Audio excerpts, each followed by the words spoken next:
اللہ تعالیٰ کا لاکھ لاکھ شکر ہے جس نے ہمیں انسان بنایا. ہمارے علاوہ بہت سی مخلوق اس زمین پر ہے، لیکن اگر ہم کمپیئر کریں اپنے اور ان کے بیچ میں تو اللہ تعالیٰ کا احسان اپنے پہ اچھی طرح سمجھ میں آتا ہے. اللہ تعالیٰ چاہتا تو وہ ہمیں کسی گائے بھینس کی شکل میں پیدا کر سکتا تھا. تھوڑی دیر کو سوچئے کہ اگر ہم انسان نہ ہوتے، کوئی گائے ہوتے، تو گائے کے اندر بھی ایک روح ہے.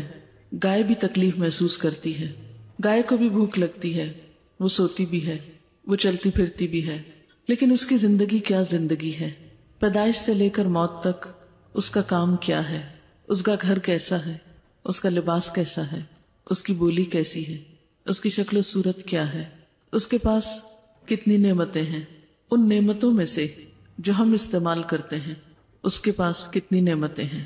ہم اپنے گھروں کو دیکھیں، اپنے کھانے پینے کی نعمتوں کو دیکھیں تو یہ اللہ کا کتنا بڑا احسان ہے کہ اس نے ہمارے کھانے کے لیے کیا کچھ پیدا کیا. اور گائے کے لیے بس گھاس، ہمارے لیے طرح طرح کے لباس، اور اس کے لیے ایک ہی مخصوص محدود لباس. اور پھر آپ دیکھیے کہ اس کا کام کیا ہے، ہمارے لیے دودھ پیدا کرے. ہم اس سے دودھ لیتے ہیں، اس کو کیا دیتے ہیں؟ اس کو تو پیسے نہیں ملتے، وہ تو صرف دے رہی ہے، اور ہم ہر وقت لے رہے ہیں. صرف دودھ ہی نہیں، اور بھی بے شمار چیزیں، کتنی نعمتیں. لیکن گائے تو دودھ دینے کے باوجود، مختصر اور محدود سی نعمتیں استعمال کرنے کے باوجود اللہ کا شکر ادا کرتی ہے. قرآن پاک میں اللہ تعالیٰ تمام مخلوقات کے بارے میں فرماتے ہیں وَإِن مِّن شَيْءٍ إِلَّا يُسَبِّحُ بِحَمْدِهِ وَلَكِن لَّا تَفْقَهُونَ تَسْبِيحَهُمْ. کوئی چیز ایسی نہیں کہ جو اس کی تسبیح یعنی اللہ کی تسبیح نہ کر رہی ہو، لیکن تم اس کی تسبیح کو نہیں سمجھتے. گائے کی زندگی کا مقصد تو صرف اور صرف انسان کی خدمت کرنا ہے، انسان کے لیے غذا مہیا کرنا ہے. اس کے لیے تو زندگی میں کوئی چام نہیں، کوئی اور مقصد نہیں، کوئی اور کام نہیں. لیکن ہم انسان، ہمیں اللہ تعالیٰ نے طرح طرح کی نعمتیں عطا کی، اور پھر ان نعمتوں میں سب سے بڑی نعمت عقل سمجھ کی نعمت، بولنے کی قوت، یہ سراسر اللہ تعالیٰ کی رحمت ہے.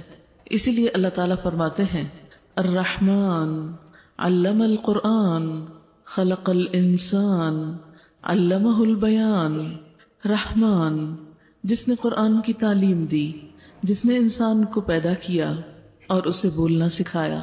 یہ سراسر اللہ کی رحمت ہے کہ اس نے ہمیں قرآن جیسی کتاب دی جس میں زندگی گزارنے کا بہترین طریقہ بتایا، انسان کو بہترین شکل پہ پیدا کیا. لقد خلقنا الانسان فی احسن تقویم، سب سے بہترین حالت پر انسان کو پیدا کیا، سب سے بہترین شکل و صورت انسان کو دی، اور سب سے بہترین کوالٹی جس میں کوئی اور جانور اس کا شریک نہیں. علمہ البیان، انسان کو بولنا سکھایا. زبان جیسی نعمت دنیا میں آتے ہی ہم اسے استعمال کرنا شروع کرتے ہیں. ایک بچہ چھوٹی چھوٹی باتیں سیکھتا ہے اور پھر بڑا ہو کر ایک نئی کئی ایک زبانیں بولنے لگتا ہے. یہ سب قوت اور طاقت اور یہ سمجھ کس نے عطا کی؟ یہ اللہ تعالیٰ ہی کی دی ہوئی ہے. یہ اسی کی عطا کردہ سمجھ بوجھ ہے جس کی بنا پر انسان بولتا ہے.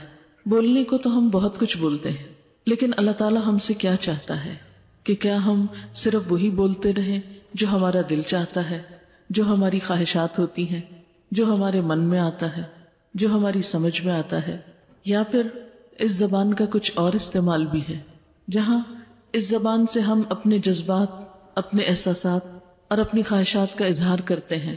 وہاں اس بولنے کی قوت، اس بیان کی قوت کو اللہ تعالیٰ ہم سے یہ چاہتا ہے کہ ہم اس کے کلام کے لیے بھی استعمال کریں.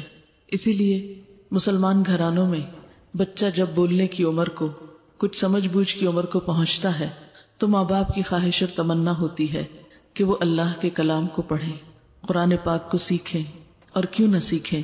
اس لیے کہ یہ کلام اور یہ کتاب ہر کلام سے بہترین ہے، کہ اس کا کلام ہے جس نے اس پوری دنیا کو بنایا، جس نے پوری کائنات کو پیدا کیا، جس نے مجھے اور آپ کو بنایا. وہ خود اس کتاب کی تعریف کچھ یوں کرتا ہے کہ یہ کتاب ہے کیا؟ یہ وہ کتاب ہے کہ وَإِنَّهُ لَتَنزِيلُ رَبِّ الْعَالَمِينَ نَزَلَ بِهِ الرُّوحُ الْأَمِينُ عَلَى قَلْبِكَ لِتَكُونَ مِنَ الْمُنذِرِينَ بِلِسَانٍ عَرَبِيٍّ مُبِينٍ وَإِنَّهُ لَتَنزِيلُ رَبِّ الْعَالَمِينَ، اور بے شک یہ کتاب عالمین یعنی تمام جہانوں کے رب کی اتاری ہوئی ہے، یہ کلام اس کا بھیجا ہوا ہے۔ نزل بہ الروح الامین، ایسا بابرکت کلام ہے جسے روح الامین تمام فرشتوں کے سردار جبریل امین لے کر اترے ہیں۔ علی قلبک، دنیا کے سب سے عظیم انسان کے دل پر، محمد صلی اللہ علیہ وسلم کے قلب مبارک پر کیوں اترا ہے؟ لتکون من المنذرین، تاکہ آپ لوگوں کو خبردار کریں۔ اور یہ کلام بلسان عربی مبین، عربی مبین جو مدعا کو خوب واضح کرتی ہے، اس زبان میں اترا ہے۔ تو گویا سب سے عظیم ترین ہستی اللہ رب العالمین کا کلام، اس کی باتیں، اس کا قول، اس کا فرمان، فرشتوں کے سردار جبریل امین کے ذریعے انسانیت کے محسن اعظم، تمام انسانوں سے بڑھ کر عظیم ہستی محمد الرسول اللہ صلی اللہ علیہ وسلم پر مکہ کے عظیم شہر میں سب سے بہترین مہینے میں اور سب سے عظیم الشان رات میں یہ قرآن اترا۔ کیوں اترا؟ تاکہ اس دنیا کے رہنے والوں کو خبردار کیا جائے، انہیں آگاہ کیا جائے کہ اللہ تعالیٰ نے انہیں کیوں پیدا کیا ہے، انہیں یہ زندگی کس طرح گزارنی ہے، اس زندگی کے بعد ان کے ساتھ کیا پیش آنے والا ہے، کل کیا ہونے والا ہے۔ کیا انسان کی زندگی صرف یہی زندگی ہے، آج کی زندگی جو وہ گزار رہا ہے، یا اس کے بعد بھی اس کے ساتھ کچھ معاملہ ہونے والا ہے؟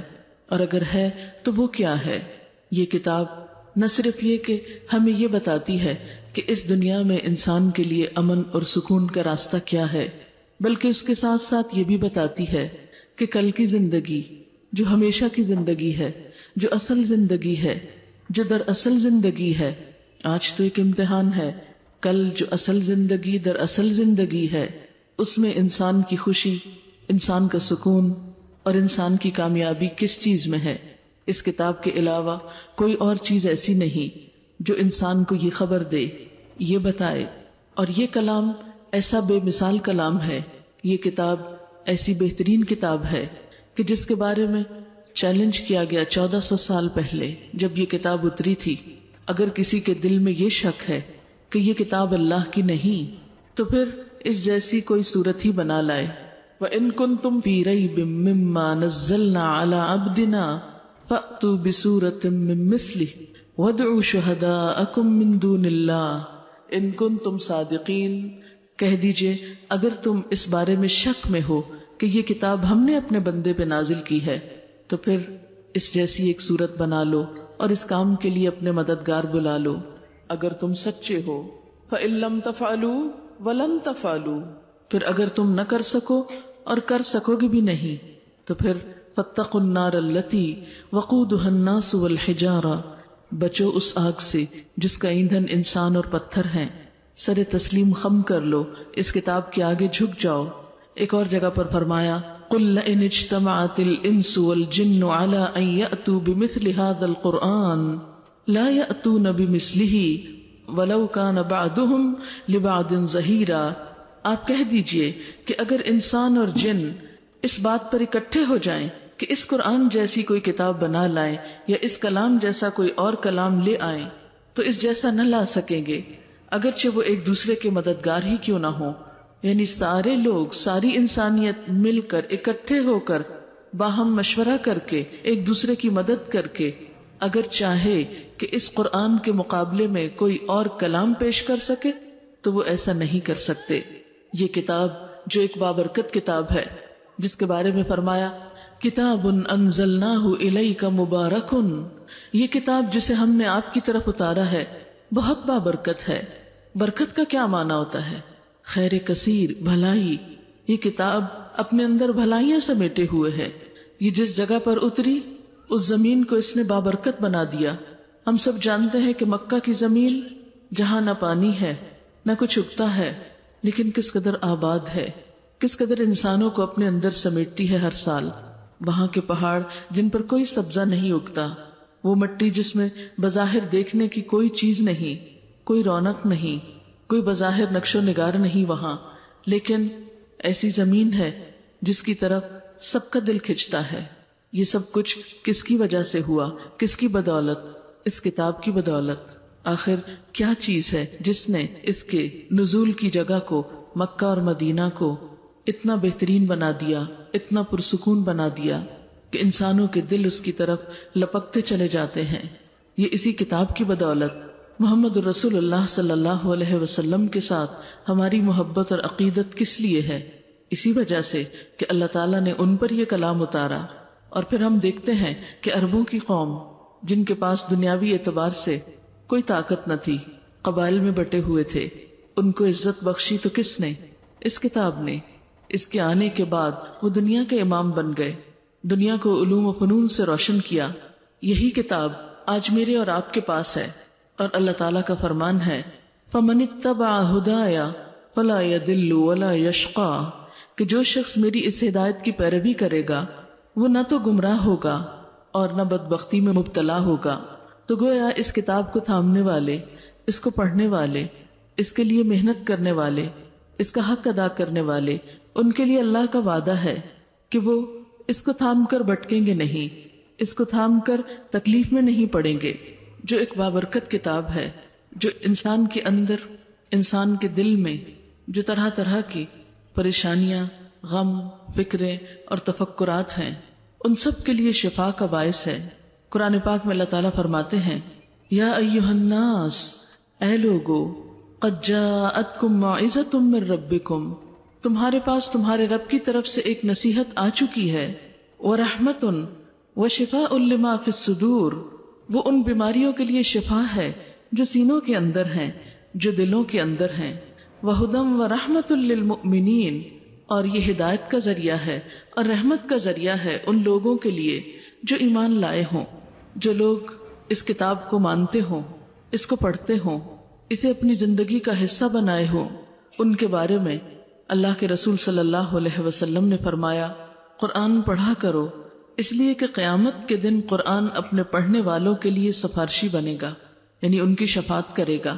ایک اور حدیث میں آتا ہے قیامت کے دن قرآن کو اور ان لوگوں کو لایا جائے گا جو اس پر دنیا میں عمل کیا کرتے تھے، ان کے آگے آگے سورت البقرہ اور آل عمران ہوں گی، جو ان لوگوں کی نجات کے لیے اللہ تعالیٰ سے جھگڑا کریں گی، یعنی جو لوگ اس کو پڑھیں گے اور اس پر عمل بھی کریں گے، ان کے لیے قرآن کی دو بڑی صورتیں البقرہ اور آل عمران اس کے ساتھ ساتھ آگے آگے ہوں گی اور اس کی ایک طرح سے حفاظت کریں گی اور اس کے حق میں سفارش کریں گی۔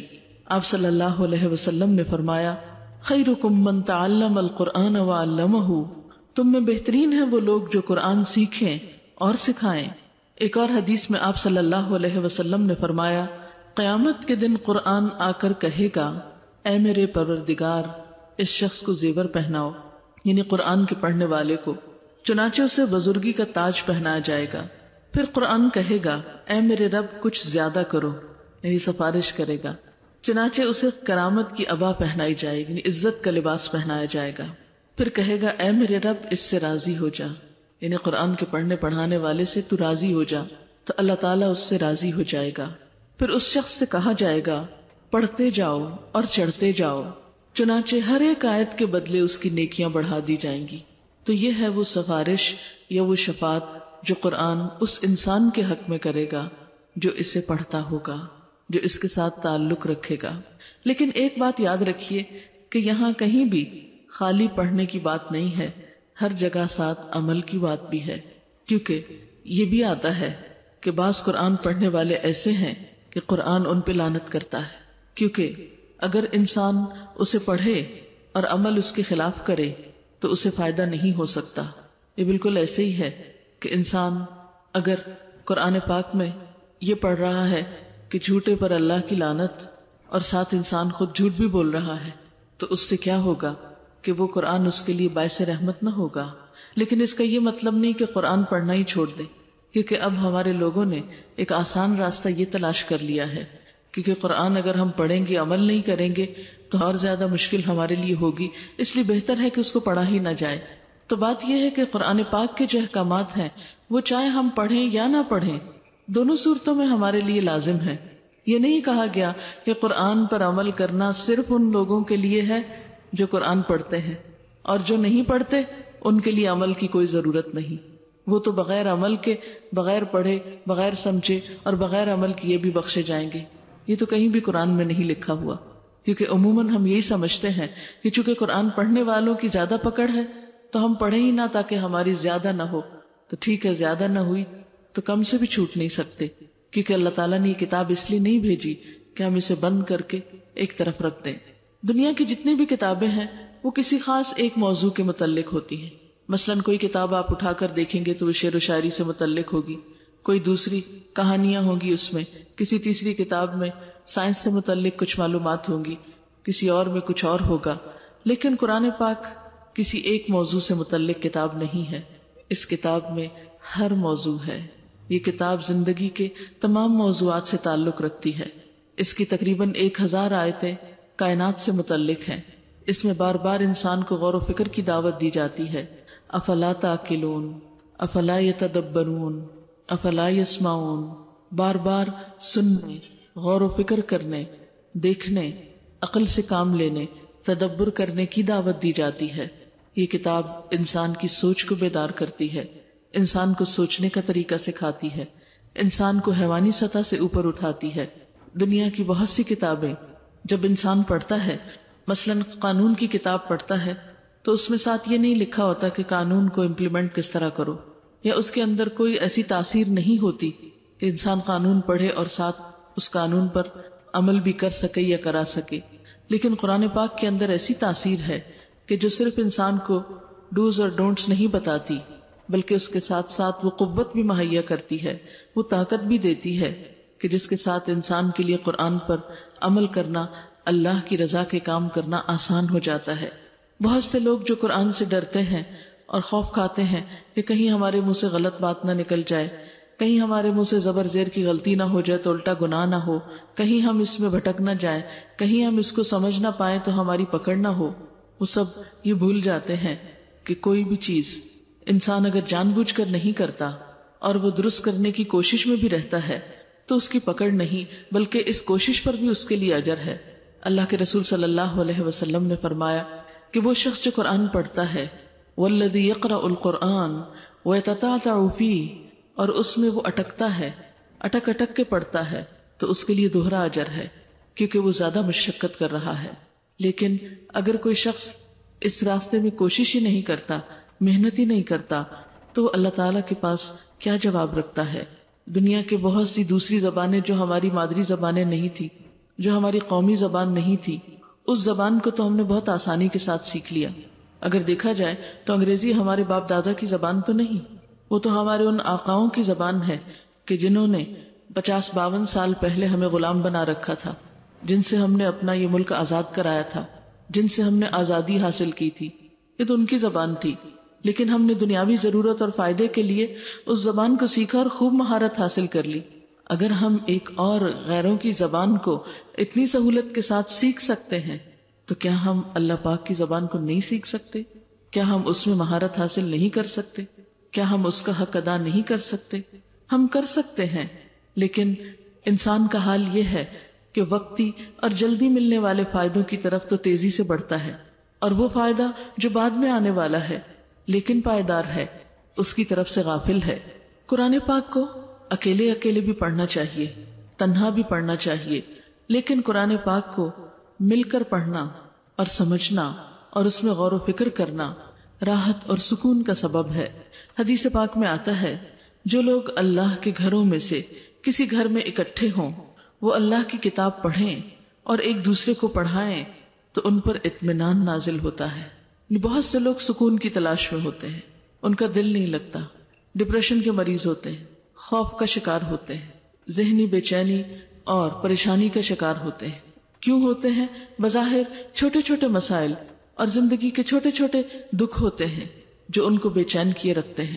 عموماً لوگ اپنی اس بے چینی کو دور کرنے کے لیے یہ سمجھتے ہیں کہ اگر دنیا کے کچھ مال ان کے ہاتھ آ جائے تو شاید پریشانی دور ہو جائے، یا دنیا کی کچھ خوشنما، کچھ چمکتی دمکتی اور کچھ من پسند چیزیں ان کو مل جائیں تو شاید ان کو خوشیاں مل جائیں. لیکن آپ سب نے تجربہ کیا ہوگا کہ کوئی بھی چیز جس کی ہم خواہش رکھتے ہیں، حسرت کرتے ہیں، جب وہ ہمیں مل جاتی ہے تو اس کا چام ختم ہو جاتا ہے. کون سی ایسی چیز ہے کہ جس کا چام ہمیشہ باقی رہے؟ باقی نہیں رہتا، ہر چیز کا چام ختم ہو جاتا ہے. لیکن اس کے برعکس اللہ کی کتاب ایسی ہے کہ جس کو پڑھتے چلے جائیں تو اس کا چام کبھی بھی ختم نہیں ہوتا، اس کے عجائبات کبھی بھی ختم نہیں ہوتے. ہر دکھ، پریشانی، غم، ان سب کا علاج کس میں ہے؟ اکٹھے بیٹھ کر قرآن کے پڑھنے پڑھانے میں. کہ جب بھی لوگ اکٹھے ہو کر مل بیٹھیں، پھر اللہ کی کتاب پڑھیں اور ایک دوسرے کو پڑھائیں. یعنی اس سے مراد صرف قرآن خوانی کرنا نہیں ہے کہ ہم بیٹھ کر سپارہ لے لیں اور صرف انگلی پھیر لیں، یا ایک ادھر سے پڑھ لے اور دوسرا دوسری طرف سے صفحے کو پڑھ لے. یہ وعدہ ان کے لیے ہے کہ جو صرف خود نہیں پڑھیں بلکہ ایک دوسرے کو پڑھائیں. ان پر اطمینان نازل ہوتا ہے، رحمت انہیں ڈھانپ لیتی ہے، فرشتے ان کے گرد گھیرا ڈال لیتے ہیں. یعنی اللہ کی رحمت ایسے لوگوں کو ڈھانپ لیتی ہے جو اکٹھے مل کر اللہ کی کتاب پڑھتے ہیں. اللہ تعالیٰ ایسے لوگوں کا ذکر ان فرشتوں میں کرتے ہیں جو اس کے پاس موجود ہیں. یعنی ایسی مجلسیں نہ صرف یہ کہ زمین پر بہترین مجلسیں ہیں جہاں لوگ مل کر قرآن سیکھتے سکھاتے ہیں، بلکہ ایسی مجلسوں کا ذکر تو اللہ تعالیٰ کے ہاں ہوتا ہے. فرشتوں کی مجلسوں میں ایسے لوگوں کو یاد کیا جاتا ہے کہ دیکھو زمین کے فلاں حصے پر لوگ اکٹھے بیٹھ کر اللہ کی کتاب پڑھ رہے ہیں.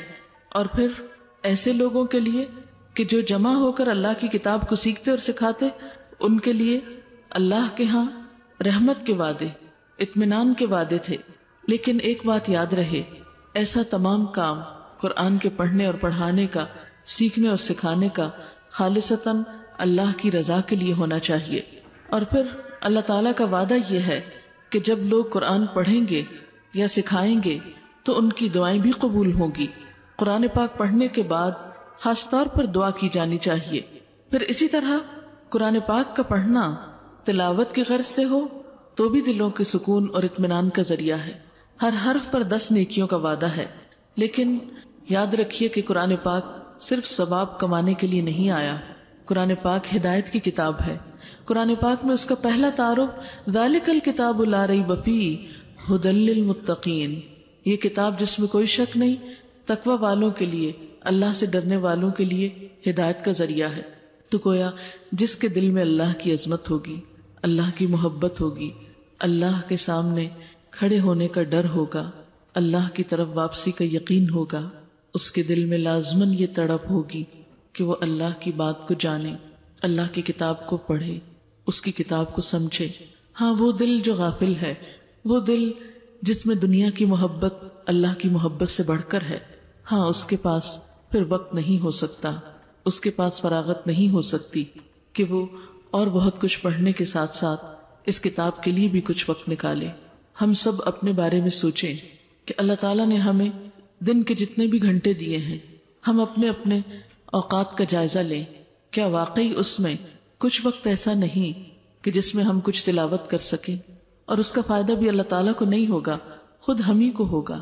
اس کتاب کے پڑھنے سے جو سکون ملے گا وہ ہمارے ہی طرف پلٹے گا، جو نیکیاں ملیں گی وہ ہم ہی کو ملیں گی، جو مشکلات آسان ہوں گی وہ ہماری ہی ہوں گی.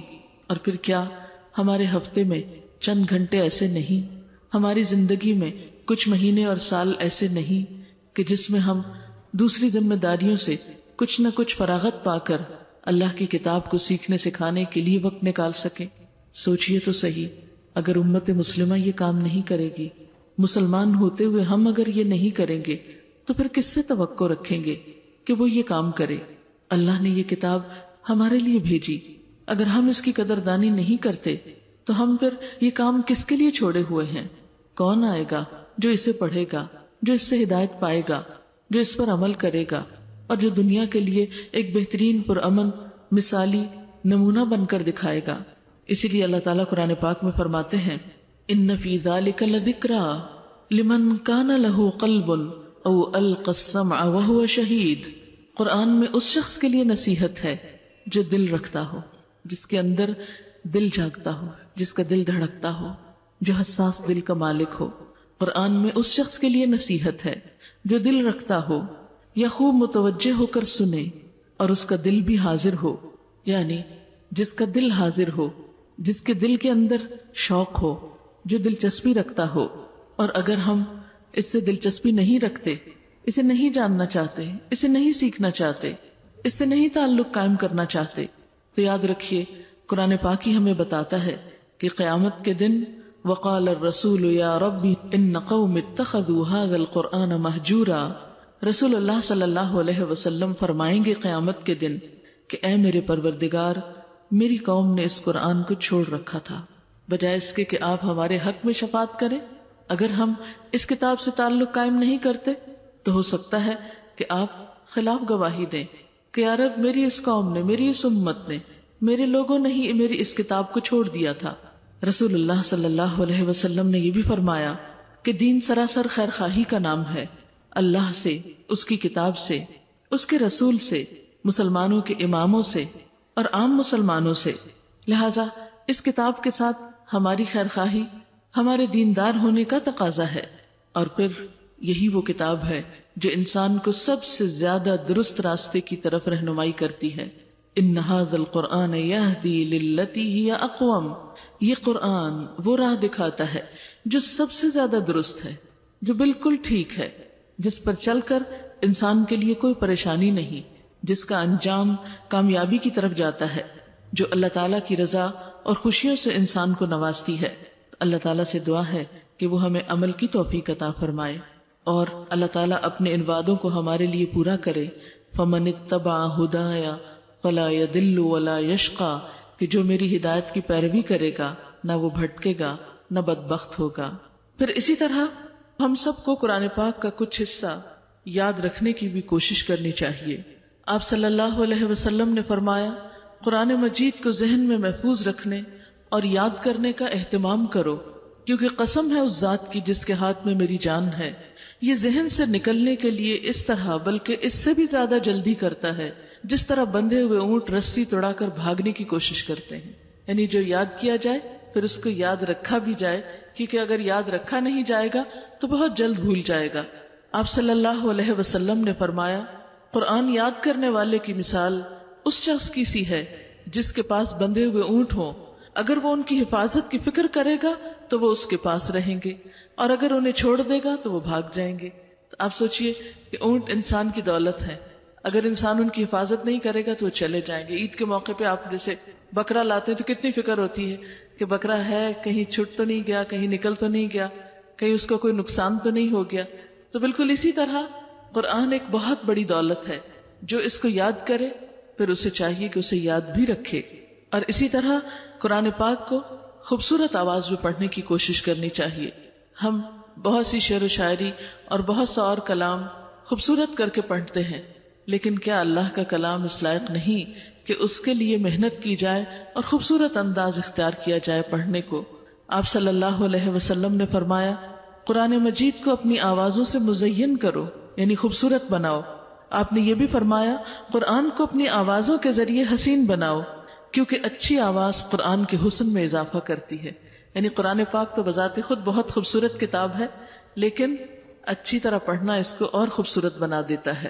اللہ تعالیٰ فرماتے ہیں ان الذین یتلون کتاب اللہ، یقیناً وہ لوگ جو اللہ کی کتاب کی تلاوت کرتے ہیں، اس کو پڑھتے ہیں، وَأَقَامُوا الصَّلَاةَ اور نماز قائم کرتے ہیں، وَأَنفَقُوا مِمَّا رَزَقْنَاهُمْ اور اس میں سے خرچ کرتے ہیں جو ہم نے ان کو بطور رزق دیا، سرًّا وعلانیہ چھپا کے بھی، اعلانیہ طور پر بھی، یرجون تجارتا لن تبور وہ ایسی تجارت کی امید رکھتے ہیں جو کبھی بھی ناکام نہیں ہوگی، جس میں کوئی خسارہ نہ ہوگا، لیوفیہم اجورہم ویزیدہم من فضلی تاکہ وہ انہیں ان کے اجر دے، یعنی ان کی محنت کا پھل ان کو عطا کرے اور اپنے فضل سے اور زیادہ بھی دے۔ انہ غفور شکور بے شک وہ بخشنے والا بھی ہے، قدردان بھی ہے۔ تو یہ کیسے ہو سکتا ہے کہ کوئی شخص اللہ کی کتاب کے ساتھ محنت کرے اور پھر اس کی قدردانی نہ ہو؟ اللہ تعالی ہم سب کو اس کے پڑھنے پڑھانے کی توفیق عطا فرمائے۔ دعا کر لیجیے۔ سبحان اللہ والحمد للہ ولا الہ الا اللہ واللہ اکبر ولا حول ولا قوة الا باللہ العلی العظیم۔ اللہم صل علی محمد وعلی آل محمد کما صلیت علی ابراہیم وعلی آل ابراہیم انک حمید مجید۔ اللہم بارک علی محمد وعلی آل محمد کما بارکت علی ابراہیم وعلى آل إبراهيم إنك حميد مجيد ربنا آتنا في الدنيا حسنة وفي الآخرة حسنة وقنا عذاب النار ربنا لا تزغ قلوبنا بعد إذ هديتنا وهب لنا من لدنك رحمة إنك أنت الوهاب ربنا هب لنا من أزواجنا وذرياتنا قرة أعين واجعلنا للمتقين إماما. یا اللہ پاک جو کچھ ہم نے پڑھا ہے تو اپنی رحمت سے اسے قبول فرما. یا اللہ اگر بھول کر کوئی بات ایسی زبان سے نکلی ہو جو آپ کو پسند نہ آئی ہو تو ہم سب کو اس سے دور کر دے، اور جو باتیں تیری مرضی کے مطابق ہوئی ہیں ہمیں اس پر عمل کی توفیق عطا فرما. یا اللہ قرآن کو ہمارے سینوں کا نور، ہمارے دلوں کی بہار بنا دے، ہمارے غموں اور دکھوں کو دور کرنے کا ذریعہ بنا دے، ہمارے دلوں کو قرآن سے روشن کر دے. یا اللہ اس دنیا میں بھی اور آخرت میں بھی قرآن کو ہمارا ساتھی بنا، ہماری قبروں کو اس قرآن سے روشن کر دینا. قیامت کے دن یہ کتاب ہمارے حق میں سفارش کرے. یا رب العالمین ہمیں اس سے محبت عطا کر اور اسے ہماری شفاعت کرنے والا بنا. یا رب العالمین ہمارے بچوں کو دنیا اور آخرت کی کامیابی عطا فرما. یا اللہ ہمارے والدین پر اپنی رحمت فرما. یا اللہ جس بچی نے قرآن پاک کی ابتدا کی ہے بہترین طریقے سے اس کی تکمیل فرما، اس گھر پر اپنی خیر و برکت نازل فرما. یا اللہ ہم سب کے بچوں کو ہماری آنکھوں کی ٹھنڈک بنا. یا اللہ تو ہم سب پر اپنی رحمتوں کا سایہ کر. یا اللہ مسلمانوں کے دلوں کو باہم جوڑ دے. یا اللہ ہمارے ملک میں امن و امان پیدا فرما. یا اللہ اس وقت اسلامی دنیا پر جو مشکل وقت ہے، جو تکلیف کا وقت ہے، تو ہم سب کی مدد فرما. یا اللہ سب مسلمانوں کی حفاظت فرما. یا اللہ تو ہمیں اپنی طرف رجوع کرنے کی توفیق دے. یا اللہ ہمارے گناہوں کو معاف کر دے. یا رب العالمین تو ہمیں نیکی کی توفیق دے. ربنا تقبل منا انک انت السمیع العلیم. یا اللہ تمام بیماروں کو صحت عطا فرما، سب دکھی لوگوں کے دکھ دور فرما. جتنی بہنیں تشریف لائی ہیں سب کا آنا قبول فرما، سب کو اس کا بہترین اجر عطا فرما. ربنا تقبل منا انک انت السمیع العلیم وتب علینا انک انت التواب الرحیم. وصلی اللہ تعالی علی خیر خلقہ محمد وعلی آلہ واصحابہ واہل بیتہ اجمعین برحمتک یا ارحم الراحمین. الہی آمین. بعض اوقات ایسا ہوتا ہے کہ ہم لوگ کسی مشکل یا پریشانی کے شکار ہوتے ہیں تو سوچتے ہیں کہ کیا پڑھیں، تو کچھ کارڈز وغیرہ یہاں پر اویلیبل ہیں جو رنج و غم کے، ڈپریشن کے، حفاظت کی دعاؤں کے، اسی طرح صبح شام کی دعاؤں کے، اور علم کے، بچوں کے پڑھنے کے لیے، ان کے حافظے کے اچھے ہونے کے لیے، پھر اسی طرح اللہ تعالیٰ کے ناموں کے، پھر قرآن پاک کی جتنی دعائیں ہیں ان کا اردو اور انگلش ترجمہ بھی موجود ہے. کچھ اور کارڈز بھی موجود ہیں یہاں سامنے لگے ہوئے، آپ دیکھ سکتے ہیں. اسی طرح کچھ کیسٹس ہیں جیسے کہ نماز کیا سکھاتی ہے، گھر ٹوٹنے نہ پائے، پھر آگ سے بچاؤ یعنی اپنے بچوں کی تربیت کے بارے میں، پھر غیبت، بدگمانی، تجسس، پھر تربیت اولاد، پھر خوشگوار باہمی تعلقات، پھر اسی طرح یہ کہ شرک کیا ہے، کیونکہ شرک سب سے بڑا گناہ ہے جو تمام انسان کے جو نیک اعمال ہیں ان کو ضائع کر دیتا ہے، لیکن عام طور پر ہمیں پتہ نہیں ہوتا کہ کیا چیز شرک میں آتی ہے. اسی طرح رشتہ داروں کے ساتھ اچھا سلوک کرنا چاہیے، اس میں عدل، احسان، صلہ رحمی ہے. خوابوں کے بارے میں لوگ پریشان ہوتے ہیں، ان کی حقیقت کے بارے میں. اسی طرح عورتوں کے مقام کے بارے میں. پھر خوشگوار ازدواجی زندگی کا کیا راز ہے، الرجال قوامون کے بارے میں. پھر حقوق العباد، درود شریف کے بارے میں ہے. پھر اسی طرح اللہ کی تعریف ہے، اللہ نور السماوات والارض. اس طرح بچوں کی اور قرات کی، اچھی قرات کی کچھ کیسٹس ہیں. قرات کا یہ ہے کہ جتنی زیادہ آپ سنیں گے اتنی زیادہ آپ کی عربی اچھی ہوگی، آپ کی روانی ہوگی. اور ویسے بھی جس گھر میں لاؤڈلی قرآن پاک پڑھا جاتا ہے اس پر رحمت آتی ہے. تو بعض اوقات انسان خود نہیں پڑھ سکتا یا خود اتنا اچھا پڑھنا نہیں آتا، تو اس صورت میں انسان اگر کیسٹ کو آن کر کے سنتا بھی رہے اور گھر میں اللہ تعالیٰ کے کلام کی آواز بھی گونجتی رہے تو انشاءاللہ خیر و برکت کا ذریعہ ہوگا. تو اس کے لیے آپ دیکھ سکتے ہیں بعد میں.